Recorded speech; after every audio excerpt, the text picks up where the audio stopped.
I'm talking about Gardasil and the use of Gardasil as a jab, a schoolgirl jab for, they say, to eradicate the risk of cervical cancer.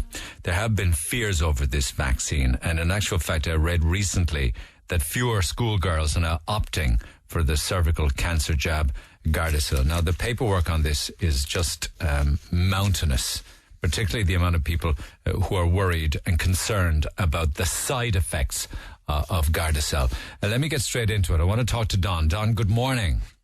Good morning. And in a moment I'll talk with Angus, but tell me about your own situation, Don, and your own daughter. I suppose, starting off, our daughter received the vaccine last October. Again, I suppose we didn't see the concerns at the time. Like any parent, we took on board the advice that was given by the HSE and otherwise. But we were soon to find out that things weren't right. Within a week, we found that our daughter was lacking energy, concentration, getting severe headaches, nauseousness, fevers, you name it, everything was coming on. And at the time, our own local doctor put it down to a virus. And, you know, like, you take the word of your doctor. I mean, they're the people that are experienced in this field. And we didn't question it. Then she was hospitalised for a week with similar symptoms. Again, we were told it was a severe virus on the system. But the straw that broke the camel's back for us was this Christmas, where we gave 4 hours on Christmas Day in A&E to be told that it was a viral infection again. Right, 3 times you were told this was used, and a lot of the time this term, a virus, is kind of used by doctors when they're not terribly sure what's going on. Well, I can understand where they're coming from, but from our point of view, it's unsatisfactory to get that symptom or that diagnosis being relayed to us, because it doesn't give us any closure. Okay. Yeah. So she was admitted to a hospital on Stevens's Day. Forgive me, Don. Was it you get 2 jabs in school? Was it the first or the second one? The first one, sorry. She received the first one. And how old is she? Turned 13 on the 1st of January this year. So would she be second year then? First year. Right, okay, thank you for that. So Stephen's Day. Stephen's Day, she was admitted and was very sick for the full week in hospital. And I did question the doctors on it, like, you know, that they told us it was a viral infection. I have asked, did they identify it? They didn't know what it was. And it was then I started questioning, well, if you don't know what it is, we've been in and out here for the last week, so have you. No precautions have been taken. Do we know is it contagious or otherwise? And it was from there out, we saw no help being given from there out.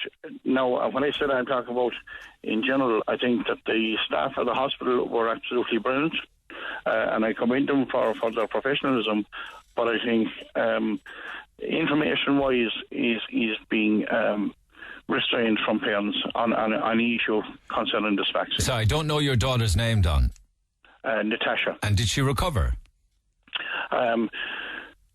We took an alternative route to see someone else, and yes, she's gone back to school, but my daughter was very involved in athletics at a national level, football at local level, and since the administration of the vaccine, she hasn't taken part in any event because she's not in a position to do so. Her levels of fitness and the tiredness kicking in has diluted all this for us, and that's disappointing. Yeah, here are some of the possible side effects of Gardasil, and they include chronic fatigue syndrome. They include memory impairment, concentration problems, difficulty multitasking, taking information that would affect her in school, of course, tendency to self-harm, suicidal thoughts, antisocial behaviour, autoimmune illnesses, rheumatoid arthritis, thyroid problems, encephalitis. Were you aware of all of these before? Persistent nausea, vomiting, acid reflux, sensitivity to light or noise, skin problems, abdominal pain. Was any of that made aware to you before the vaccine? No? No. And I suppose, this is where as parents, Eileen, my wife, and myself, we set out after Christmas to see what we could do in effect. First of all, to get our own data back on track. So my first protocol was to write a letter to every TD, senator, and MEP in the country. My dissatisfaction, and I became the group Regret, who have now over 300 members, our girls that are recognised in this effect. And from there on, I've been campaigning along with others to try and bring the awareness to parents. And I suppose I want to be very clear here at this point to make it absolute crystal clear to everyone. I'm not anti-vaccine.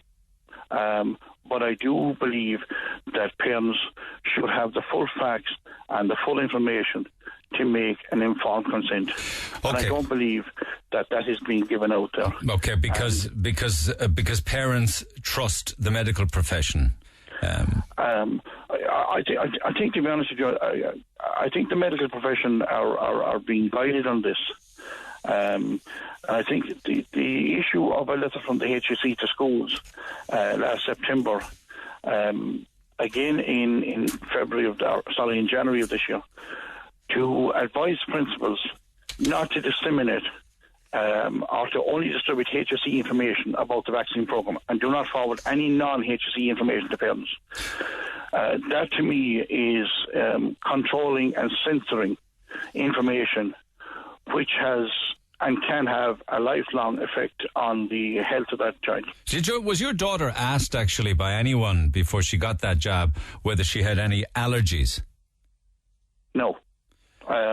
What she was asked, has she any medical condition and things like that, but that's very vague, though, I would suggest.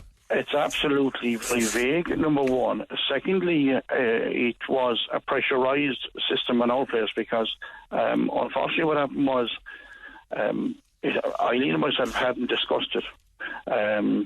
I would have been involved with parents at national level, and I had been spending a lot of time away on other matters, and it was a matter that was to be discussed, but obviously time crept up on us.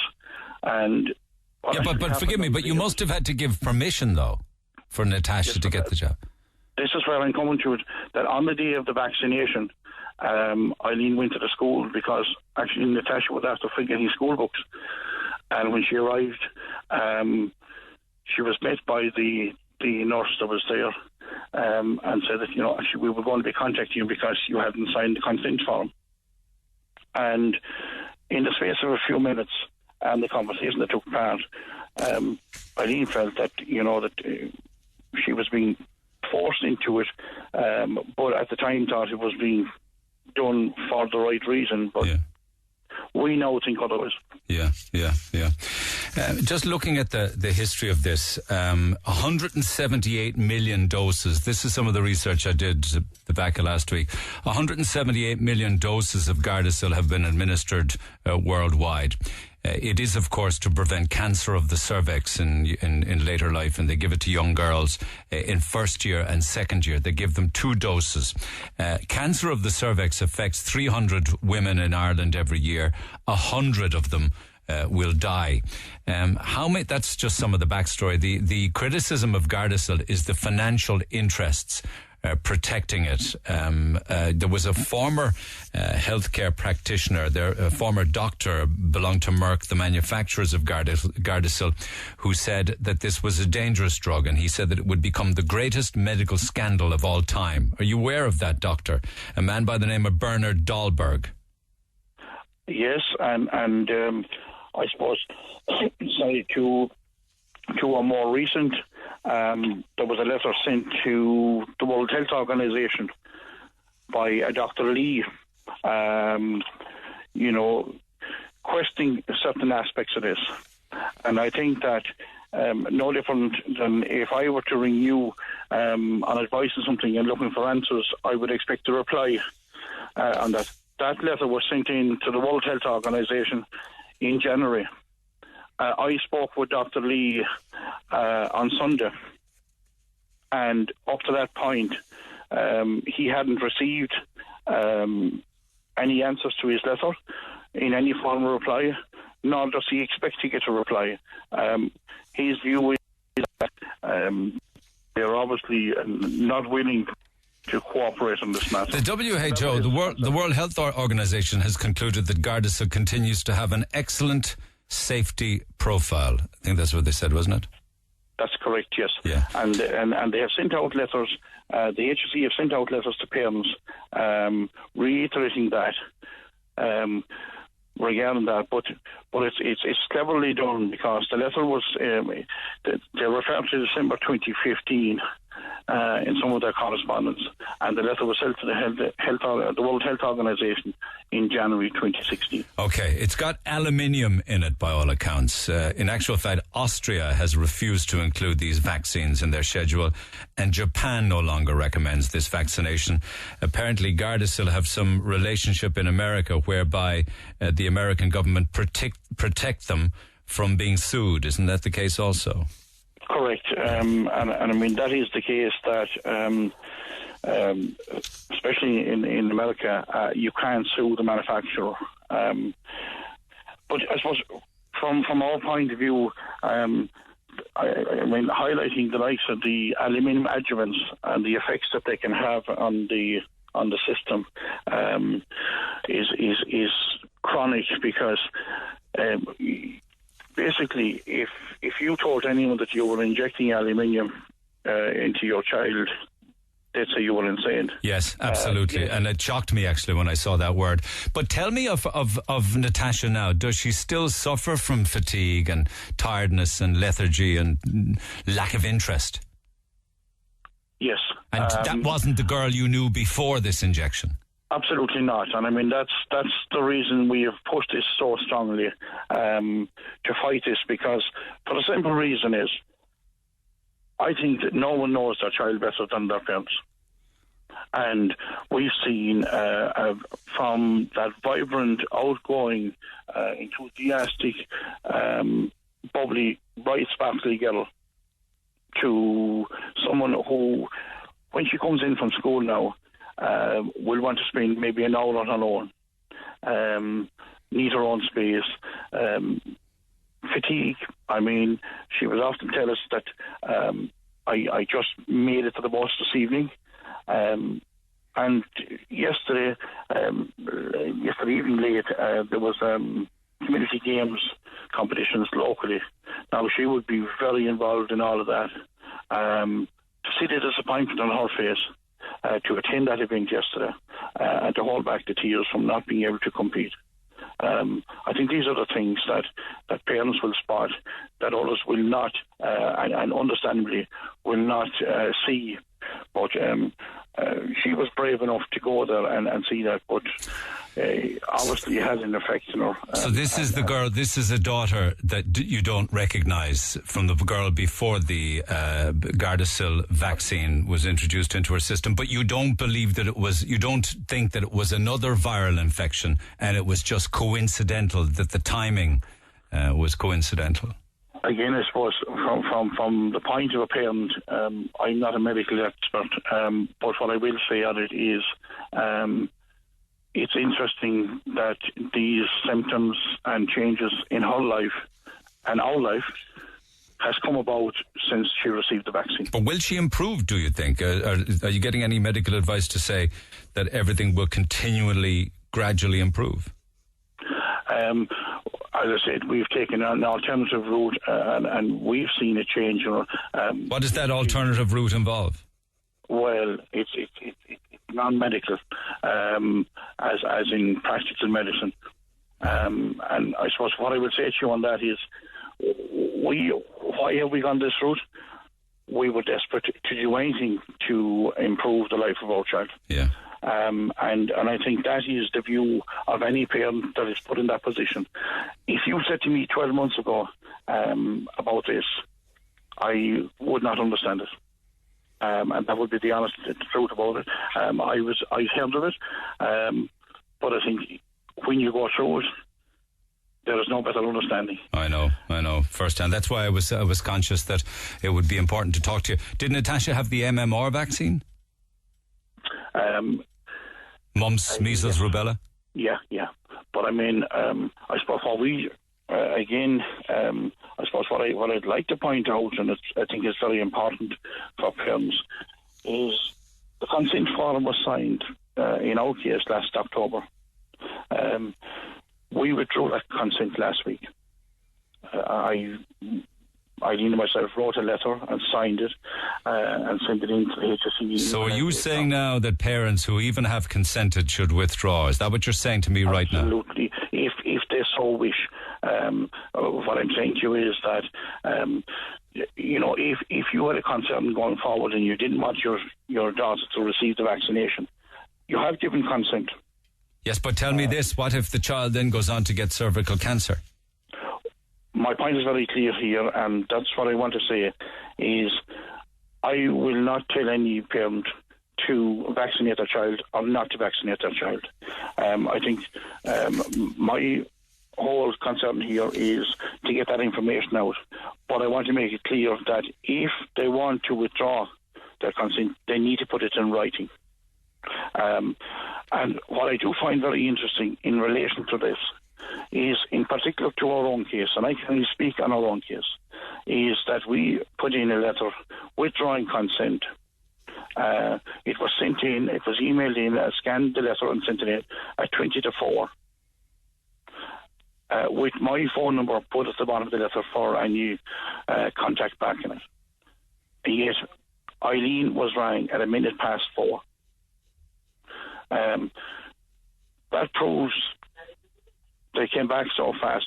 I would ask that, acting on that so fast, maybe it was coincidental. Yet, I still spoke to that doctor yesterday for 20 minutes to give all the details again. And I do think that there is pressure being put on to make sure that all children are vaccinated. And as a parent, my clarity on this is very clear. I want to exercise my democratic and humanitarian rights as a parent here in Ireland. And I think I have the right to do that.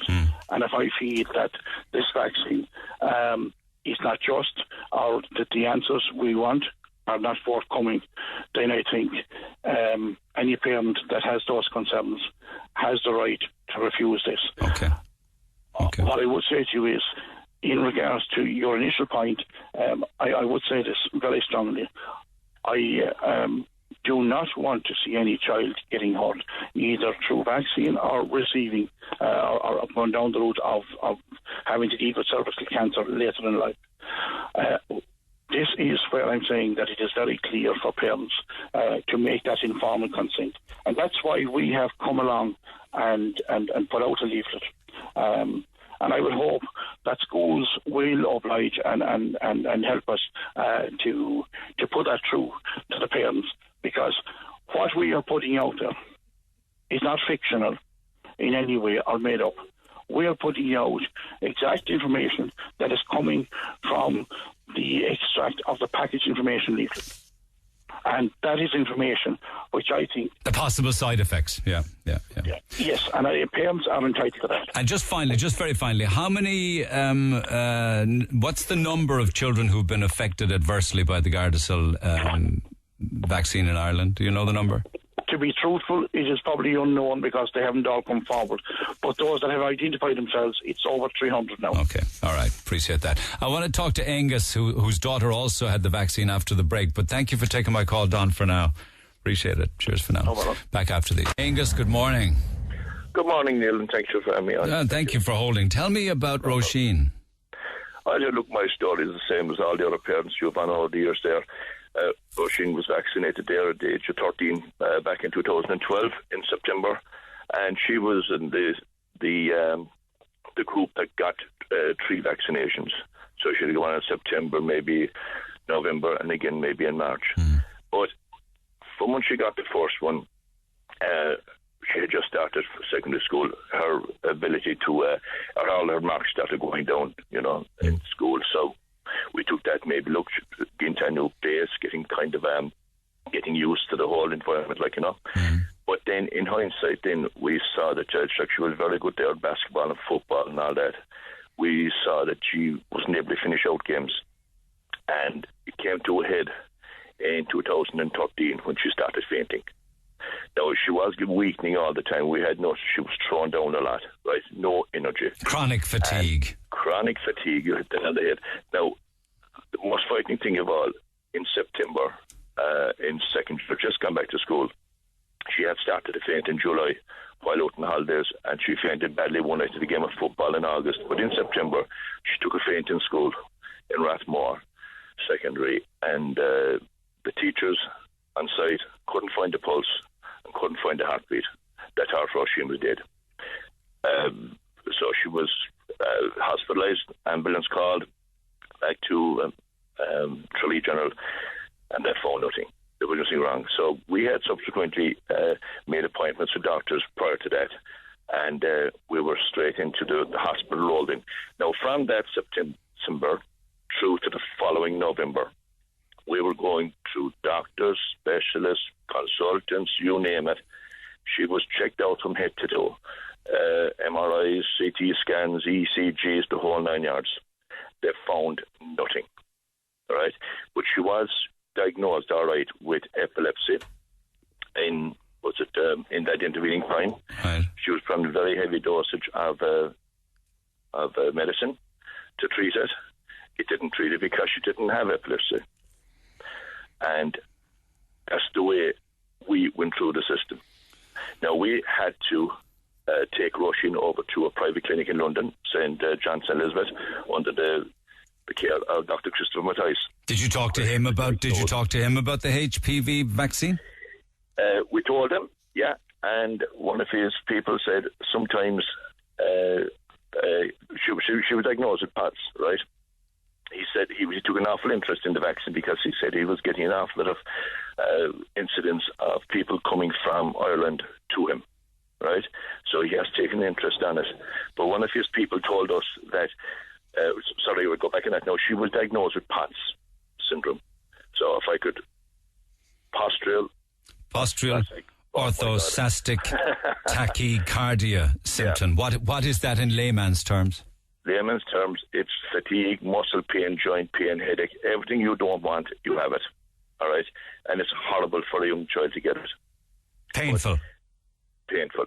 Look, your child is just thrown there, and anyone that has a child affected like this, it's a horrible thing to have.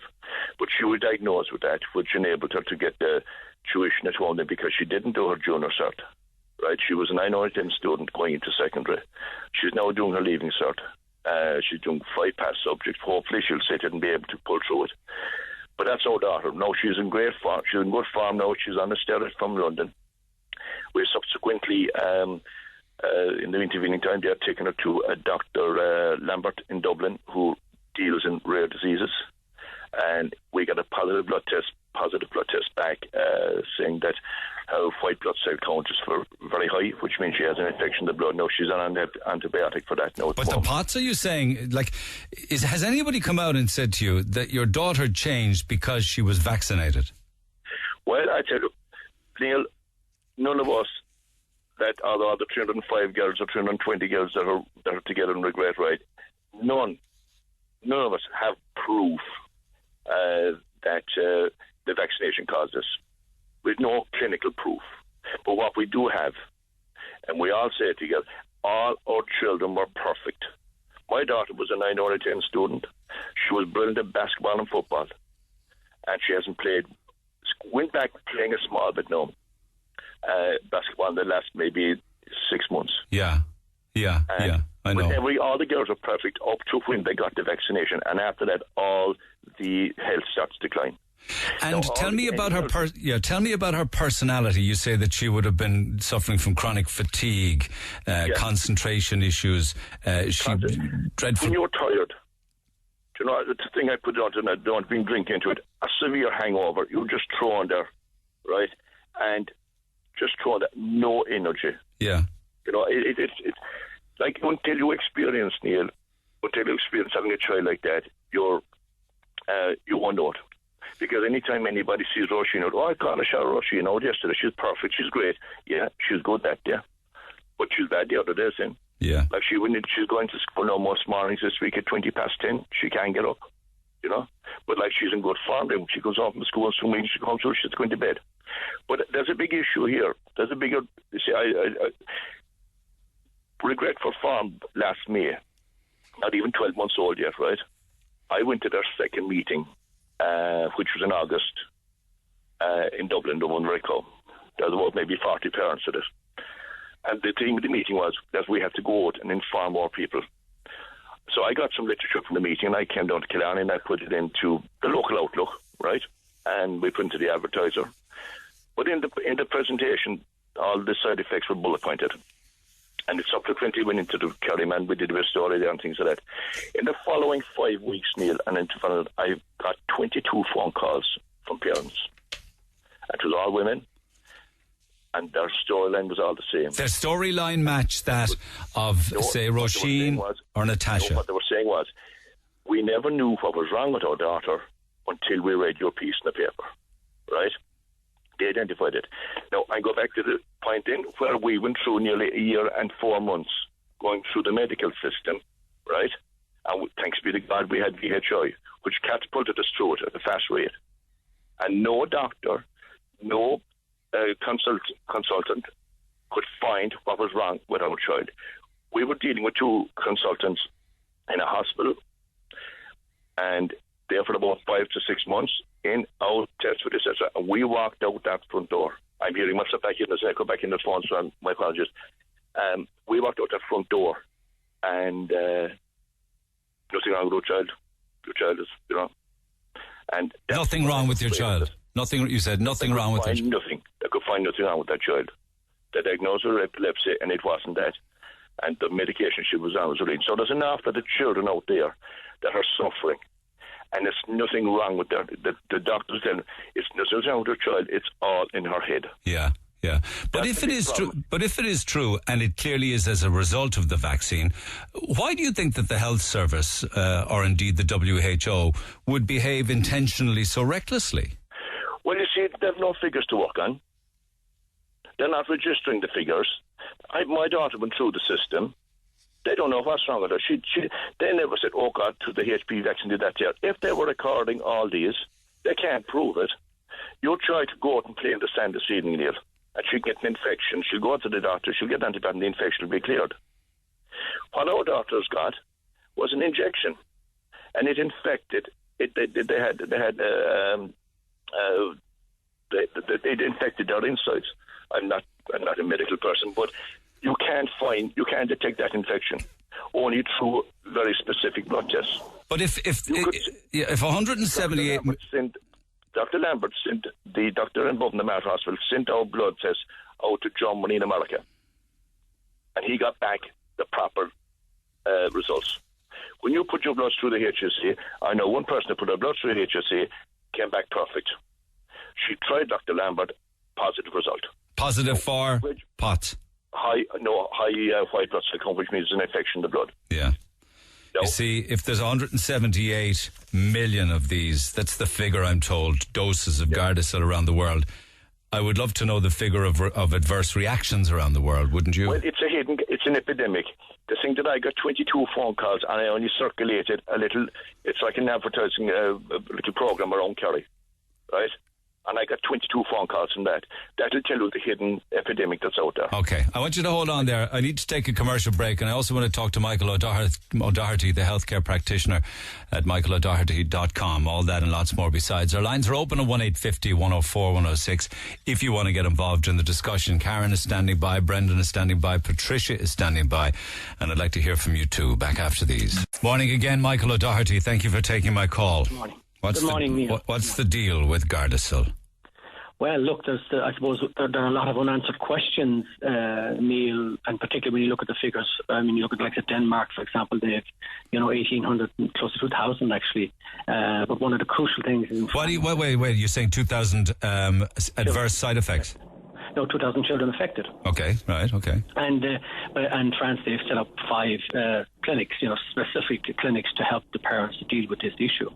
In Ireland, we know we're up on 400 people now, and so there is something happening here. And the difficulty that parents are having, Neil, is that they're having all the medical tests done, and then being told there's nothing wrong, and it's to figure out what's happening.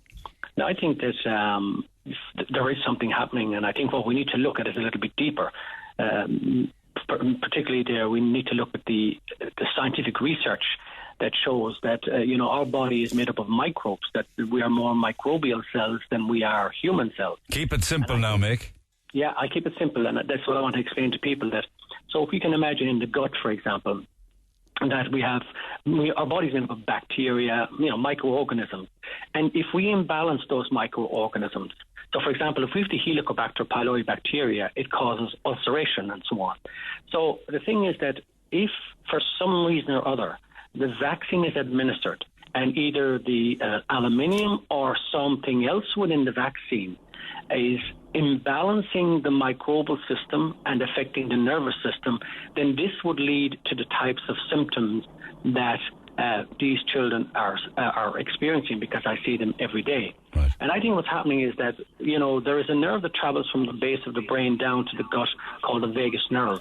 And that in some way the inflammation that's produced in the gut is going back to the brain, and this chronic fatigue, this kind of brain fog that these kids experience, and this pain is inflammation, and this inflammation is being created in the gut, going back through this nerve, inflaming the brain. Brain, that's an interesting term you use, brain fog. That you're describing difficulty multitasking, taking on information, memory impairment, concentration, chronic fatigue syndrome, things like that. Brain fog. You're right, because I think of chronic fatigue. Some people think of chronic fatigue and they look at the body as in pains and aches, and they look at different things. And I have a tendency to look at the brain, because I believe what's happening here is that the brain is the issue, is getting inflamed. And when it gets inflamed, it affects how it processes information, concentration, focus, social interaction, behavior. It creates a pattern. And then what happens, of course, when the microbial or the bacterial system of the gut becomes affected, and recently I did some stuff with Professor Fergus Shanahan, and he made it very clear that the diversity of that bacteria in our gut has a direct effect in our entire body. So it is affecting a very delicate balance then, which is... That's exactly what I believe is happening here. Okay, all right. Some children are immunocompromised, are susceptible to a reaction to these types of toxic vaccines, or whatever you want to call them. Now, when that system becomes imbalanced, as in the bacterial system or the microbial system, what happens then, it starts to send information to the cell, and the cells of the body respond by producing something, in this case, inflammation or whatever. And that's what, in fairness, Dr. Lambert is finding too. Do you believe it? Do you agree with the former doctor that worked with Merck, who said the Gardasil will become the greatest medical scandal of all time? Or am I being unfair to a vaccine that is perhaps around the world literally saving millions of lives? Well, look, I think that the one thing that is for sure here is this, that, and you asked the question earlier there with regard to would the health departments or the health services, literally take this approach and literally deny, that this thing was happening. I mean, all you have to do is just look recently at an article that was published in the British Medical Journal, for example, with regard to antidepressants in children. And the reason I'm saying this is because a lot of these children are put on antidepressants and sleeping pills. And this is in January. And when the researcher examined about 70 different studies in relation to antidepressants. Now, the key thing is that what they found is that, suicidal thoughts and aggressive behavior increased in these children. But the problem is the multinational drug companies, in their submission to the FDA, used those types of reactions to the drug and in using vocabulary like emotional liability or more depression. So what's happening here is the multinational drug companies, Neil, are not supplying the FDA, or maybe the FDA, but are not supplying the medical system, the medical doctors, and certainly the Department of Health in the various countries with the correct information. They're burying the serious side effects of these drugs in vocabulary, and that's what's happening. Is there's no doubt about it. When you administer a drug, the drug companies themselves accept that there is a problem. And I believe, yes, there is a problem because I'm seeing it. But what's needed, Neil, is a solution. Because what parents are finding out there is their hands are tied, their doctor is doing their best, blood tests are showing us nothing wrong, and it's no good just putting it down to a psychological problem. It's not. It's back to what I discussed earlier, it's the inflammation of the brain. And what I think needs to happen here is what's happening in Japan. There needs to be at some degree cessation of this rollout. They need to look at what Japan has done. They stopped the vaccination program. Didn't Austria and Canada as well? They've done it as well. And what they've done is that they have looked at what's going on. But can I just say one thing, Neil? Let's remove the Gardasil out of the equation for the moment, okay? And ask yourself one question. Why are all these girls getting sick? Because if the Department of Health would just answer that question, remove the Gardasil scenario out of it for the moment. Why are all these children getting sick? Yeah, I know what you're saying. Yeah. Do you get the point I'm making? Yeah. There has to be a reason. And what parents need, they need at least the Department of Health to accept that there is an issue here, that there are problems. And what is needed is to provide the parents, with a credible understanding as to how the body functions, with an appreciation as to how it is it can overcome the problem. And I believe that for children, the only way they're going to overcome this problem is when they get, when they start to get their diets right, when they start to do some exercise, and they take the right supplementation, and it's going back to just natural processes. That's the only way these kids are going to get right. And what they need is information to do that. Removing sugar, removing the likes of dairy foods, red meat. And are you dealing with young children? Yeah. Are you dealing with young children who've had adverse effects with Gardasil? Yeah, absolutely. Absolutely. And not alone that, but I'm also seeing children coming in at 18, 19, 20 years of age who have various types of psychological problems. And it's only until we start doing an analysis, because the parents are saying, I can't figure out why my child is like this, until we start doing an analysis and say, well, did your child receive the vaccine, the cervical cancer vaccine, for example? And then the penny starts to drop. It's like what Don was saying earlier. Okay. People are beginning to realise that the behavioural pattern that these children are taking on is something to do with something they did in the last few years. Are you seeing anything with regards to MMR vaccine? Yeah, well, look, the key thing about it is that we know for many years that the parents, again, are being fobbed off. They see the association. I have a tendency, Neil, to look at the link here, and we talked about this in the past. When we look at it would be interesting to see how many of these girls or children who have encountered this, because remember, boys are going to get it now as well.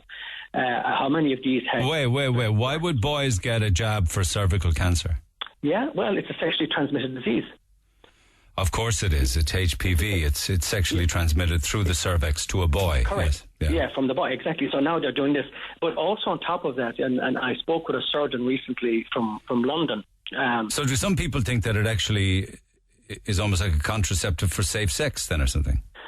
Yeah, you see, and this is the difficulty around it. I mean, the question again you were asking earlier on, I think it was the Don was, about parents. Would these children end up getting the vaccine, or if they didn't get the vaccine, would they get cervical cancer? Well, there's no proof of that.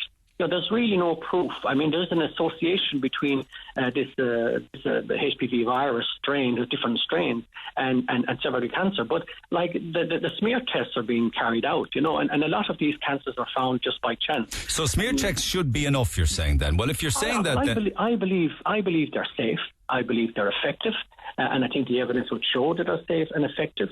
But administering, putting a virus, you have to understand, putting a virus into the body, in my opinion, is imbalancing the microbial system of the body that some children can't handle. And when you bring about that imbalance in the ecosystem of the child, then the immune system has to respond.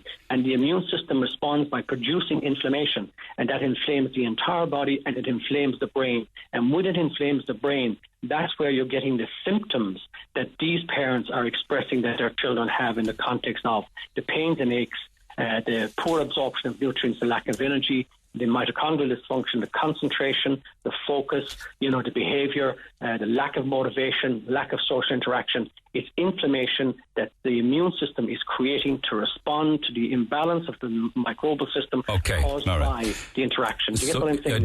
I do. I just don't wish to be overly technical. I'm reading into what you're saying, though, that in your professional opinion, vaccines are a bad idea.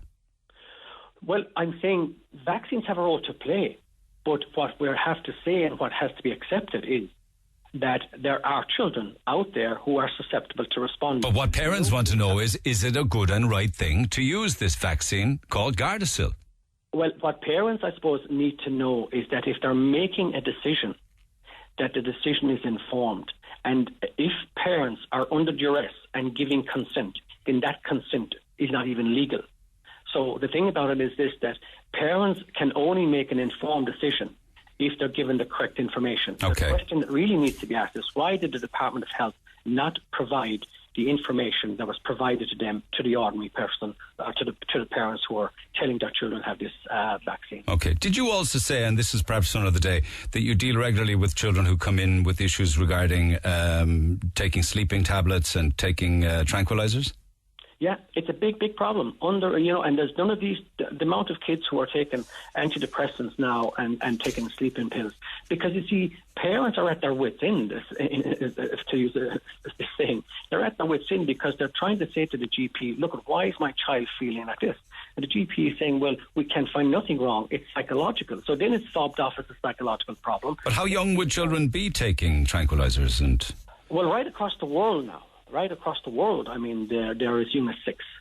I mean, I see kids on it. I see kids who won't even go out onto the schoolyard, and teachers wouldn't even allow them onto the schoolyard without taking medication. So you're seeing young 6, 10, 12. I mean, it's absolutely crazy what's happening. You're saying a 6-year-old and 8-year-old on Xanax or something? Yeah, on antidepressants. Well, you take the likes of Ritalin and all these types of medications concern all these the children with learning behaviour who are taking. I mean, we see the evidence even in America, which is being suppressed about all of these kind of patterns of violence and shootings that go on in the States.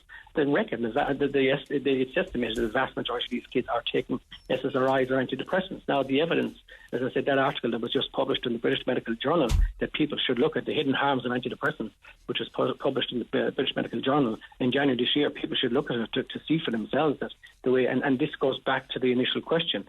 The multinational drug companies are not providing the health service with the correct information. They're just fobbing this off as coincidence and saying to the parents it's a psychological thing. It's not. And parents, unfortunately, and I was on talking to Kiva Murphy in regret.ie about this morning, she's getting calls, they're getting calls after calls after calls after calls.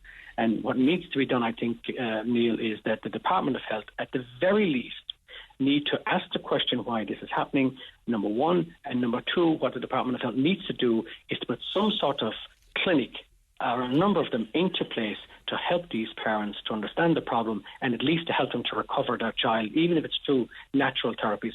So be it. The focus should be to recover the child's health. Okay, appreciate it for now, Michael. We'll come back after. It's Michael O'Doherty at michaelodoherty.com. I will come back after 11. There are more calls on this. Regret.ie, as Michael correctly identified, is the organisation that parents who feel that their children have been adversely affected by Gardasil came together under the umbrella group of Regret.ie. Lines are open at 1-850-104-106. Just to put, I'm obliged to you. Ivana, good morning. Hello, good morning, Neil. How are you? Quite worried about this whole thing, I have to say, just as much as I was last year when I last looked at this HPV vaccine. What are your thoughts? Yes, my 14-year-old daughter is one of the girls that's been very badly affected by it, and she suffers from all of the symptoms that were mentioned earlier on, and in fact is taking, just as Michael O'Doherty described, so many medications, including antidepressants and sleeping pills, apart from antibiotics, thyroid medication, contraceptive pill, Diclac painkillers. The list is endless. And she's only 14? 14, yes. Her life has been ruined. She's bedridden. She suffers from this chronic fatigue. Hasn't attended school since last September hardly. And the days that she does go into school, maybe for a half day, she'd be straight home and into bed, and she would be asleep for the whole rest of the day and take a day to recover. Now, it is a terrible cross for her to bear, but let me ask you about yourself for a moment. How upsetting is it for a parent to have to look on at this? Neil, I can't tell you how devastating it is. It's devastating. Sometimes you look into their bedroom in the morning or in the afternoon, whatever time you go in to look at them, and sometimes I think she's dead when I look at her.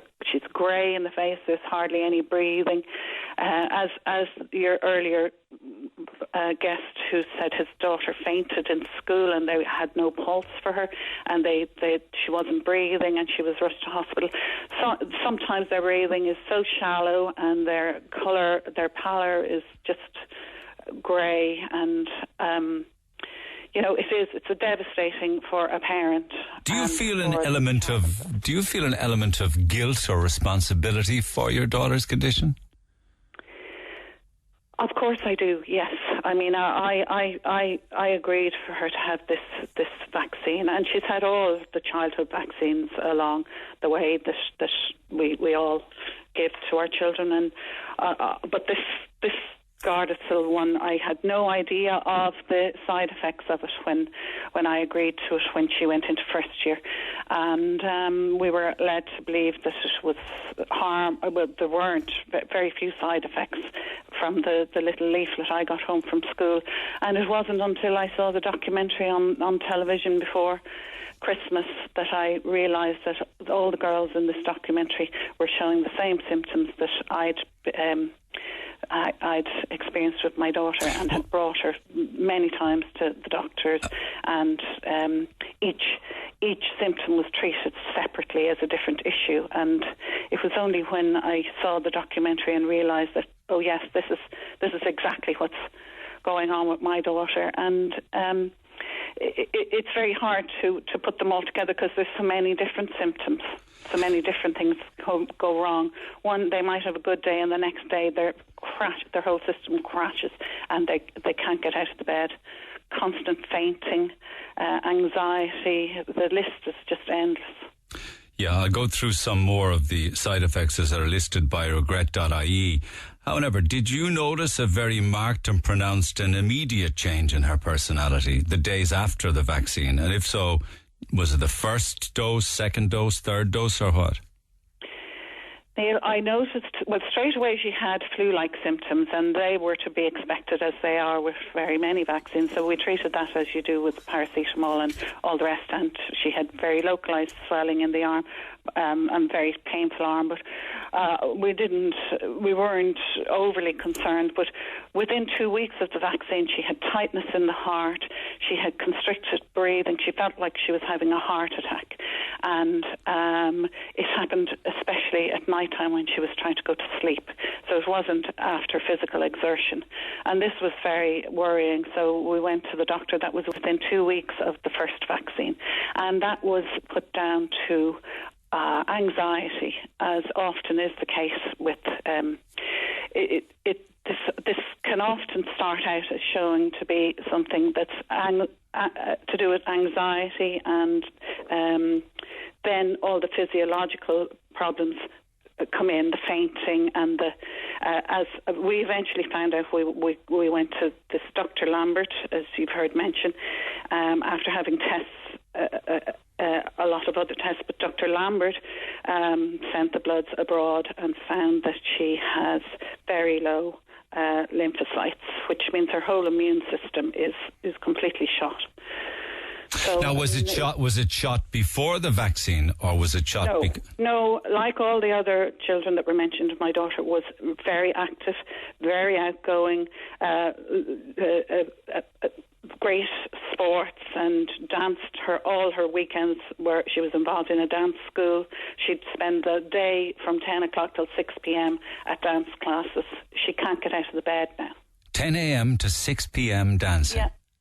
She'd be helping with the juniors dancing, and then go on right through, have a lunch break and dance all day till the dance school closed. And that all Halted. Stopped right away.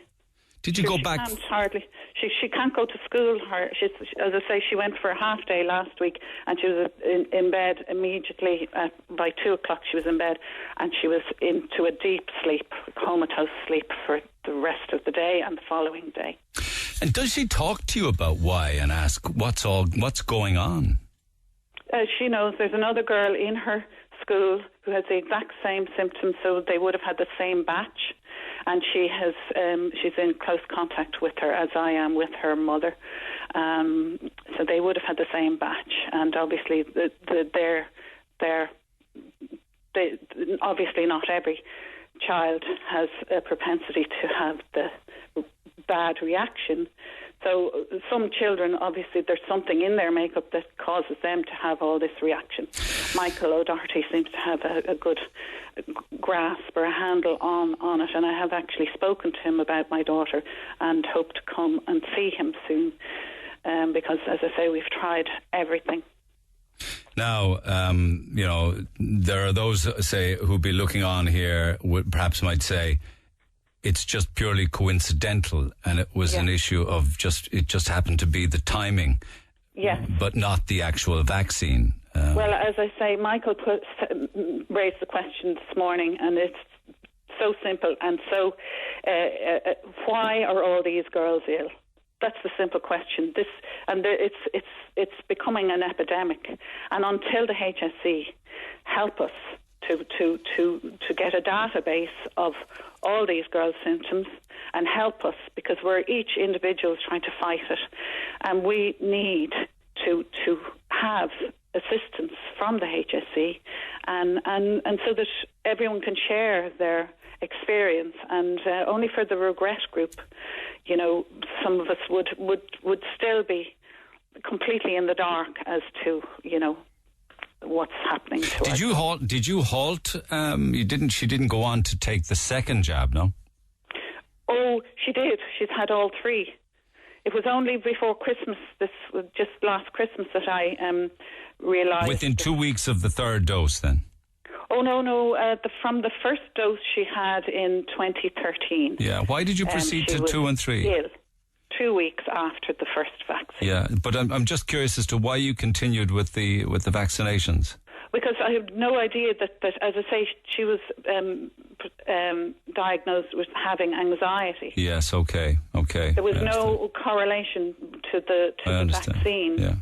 Yeah, I know. And then even as recently as January, actually, to be honest, I've just come from the morning in hospital with her this morning.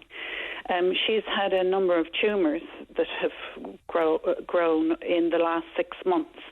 She's had twice been hospitalised with ovarian cysts that are excruciatingly painful. She's also on the contraceptive pill to try and regulate her menstrual cycle, which is horrendous. But she's had a large cyst on her leg, which was excruciating and took 2.5 months to clear. She couldn't put her leg down. It was so painful. She's had cysts on her head, in her brain, that have caused her horrendous headaches. And she's had a breast lump, which was very unusual for a 14-year-old child to have a breast lump. And as a result, there are very few places that will see a juvenile with breast check won't see a 14-year-old with any breast lumps. So I was this morning with a professor in the hospital who did see her, and because she's under 16, it's hard to get into a general hospital, and Temple Street don't have a facility for breast lumps. God. So, I mean, every issue becomes a major ordeal, and this is why the HSE should be helping us as parents and the girls themselves. What are you saying this morning to parents with young teen girls, then? I would say, as Michael suggested, inform yourself. Know your daughter. Know whether they're strong and healthy or whether you feel that they could. If I had known any of these side effects, Neil, I would not in any way have subjected my daughter to it. I wish I could turn back the clock. Have any of the parents you included thought about a legal challenge and fighting this in the courts? I believe there was a case documented recently in the Irish Times and on the news of a nurse who brought a case, and it was thrown out of court because there could be no link established between the vaccine and the girl's illness. But again, you go back to the point, like Michael, if it's not Gardasil, then tell us what it is. Yes. Yeah, exactly. Because her life really, she's literally just thrown on the bed or in the bed. Yes. Yes. And has zero quality of life, really, at an age when she should be full of excitement and, yeah, it's heartbreaking. It's totally devastating. And only that she has such wonderful friends and social media in certain cases can be a lifeline. So, in that sense, it's great because she can communicate with all her friends and classmates, and where she misses out on all the social. Okay, let me just go through these. You can say yes or no. Persistent headaches and sore throat. Yes. Chronic fatigue syndrome. Yes. Muscle aches. Yes. Numbness of limbs. Yes. Pins, needles. Occasionally. Joint pains, chest pains. Oh, yes. Breathing problems. Yes. Racing heart and palpitations. Yes. Sensitivity to light or noise. Yes. Cold hands and feet. Yes, definitely. Abdominal pains. All the time. Skin problems and rashes. Yes. Memory impairment, concentration problems. Huge. Difficulty multitasking, taking in and retaining information. No, she just can't do any of that. Dizziness, fainting. Fainting frequently. Seizures. She hasn't, thank goodness. Nausea, vomiting, reflux. Vomiting frequently.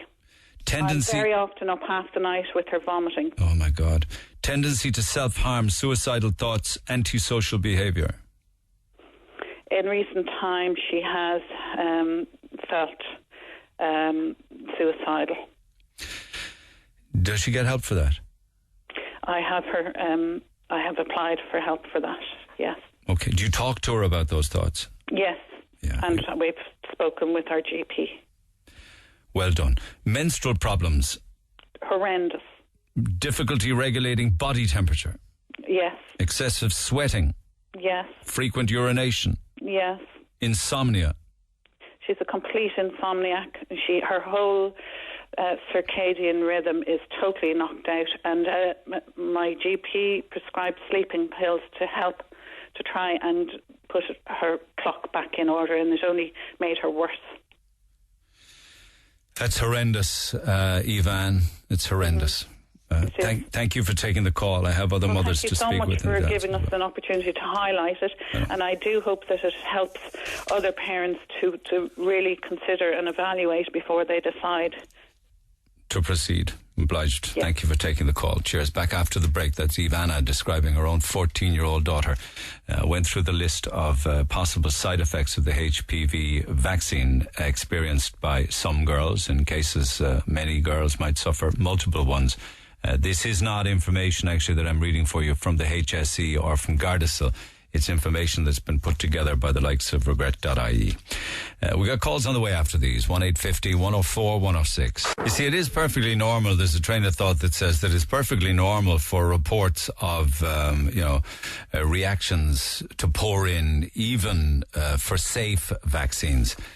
But you wonder sometimes whether it's too big a price to pay for those that actually suffer the adverse reactions. And if you, for instance, have a story or an experience involving Gardasil or other vaccines that have been either given to you, or more importantly, because of what we're talking this morning, your children, then it would be good to talk to you on 1-850-104-106. Maybe not today, perhaps tomorrow, because I won't have much time left this morning. But certainly, with regards to Gardasil, if you feel that you have a daughter who perhaps is suffering and has had a real change in life and personality and illnesses or any of the things I've been talking about this morning, you should get in touch with the group regret.ie. Appreciate that. Thank you for holding. Anne, good morning.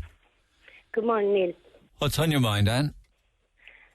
Neil, I'm actually over the Facebook pages, and I add the people to the group.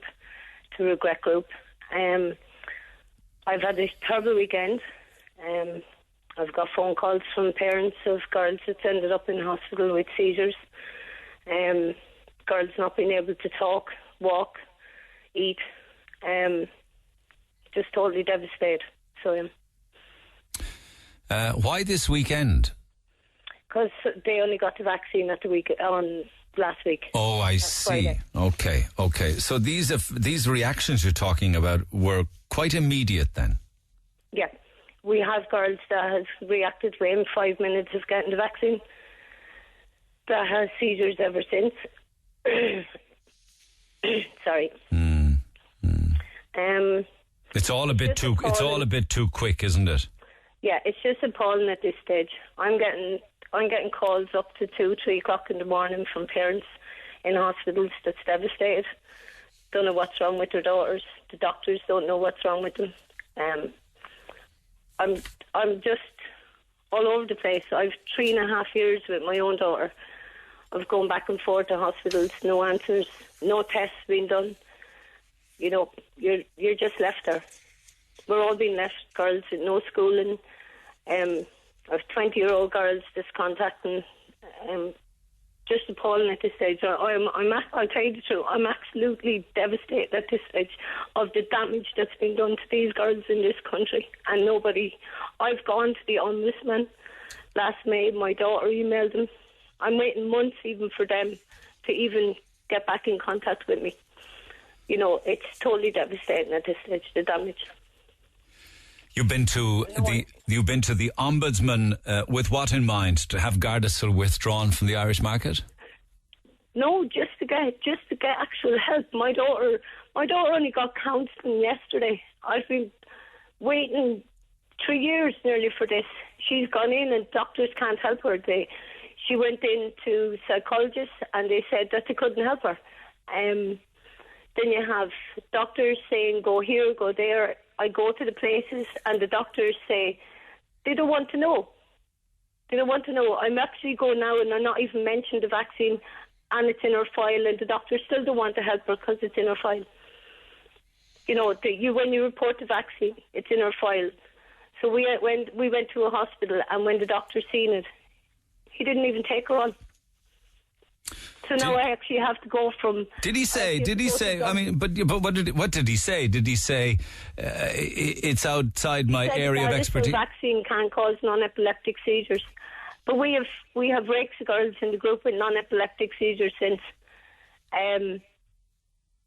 You know, so like I can't... My daughter is epilepsy, non-epileptic seizures, migraine, chronic fatigue, palpitations, tachycardic most of the time. But I've no answers. Chronic fatigue, yeah. So how old is she? My daughter's 16 now. And what's her quality of life like from the point of view of another average 16? My daughter done football, soccer, basketball. I can let my daughter go out through that door today, and I can't guarantee that I won't end up in the hospital. I don't know. With the tachycardic, I don't know what's going on. I don't know whether it's causing trouble to her heart. I'm waiting on a cardiologist now because we're being chopped and changed from hospital because doctors don't want to test her. Okay, so if she were to go out the door today without you or without any guidance or anybody minding her, what could possibly happen? My daughter collapses on the ground.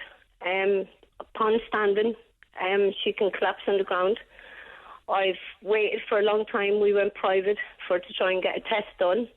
We went to the hospital and they didn't do the test. So we are still waiting 3 months on to get that test done. How's her schooling? Schooling, she's on a phase basis. If she goes into school and she collapses, they'll ring me and I have to make my way to the school before an ambulance comes. Did she do junior cert? No, she's transition year now. Right. I've promised my daughter for 3.5 years that I'd get help for her. This year I thought I'd get it, because before she started next year for starting into her leaving, and she loves school. Yeah. She loves being in with her friends. Yeah. You know, but all these girls have changed since they got this vaccine, and it doesn't matter what anybody says. they need to find out what's wrong with them now and try and help them and get them back to a healthy life. Well, there certainly is an elephant in the room here. Does she sleep all of the time? Is she chronically fatigued? My daughter can stay awake all day by some days, and then she stays awake all night. She can stand in front of you and you can see the blood drain from her body of where she actually gets so tired.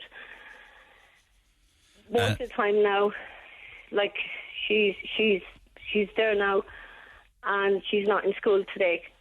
She had an appointment yesterday. She got drained from that. It was very emotional, talking about all this stuff of how she's been treated in 3.5 years. Yeah. So did they expect this today, that because she is talked out of how she has felt? All my daughter has asked is, yesterday, for doctors to listen to what she's saying to them. How do you feel as a mother, because it was with your say-so that she got that vaccination? I'm devastated. I signed a consent form that I got 5 little side effects. When I read up on it, it's completely different. Yeah. Do you feel responsible? You feel responsible then? I do. I obviously, my daughter's whole life has changed. The one thing I've asked is, in Merck's, in the own manufacturer's leaflet, it states that you can get an adverse reaction up to several months after.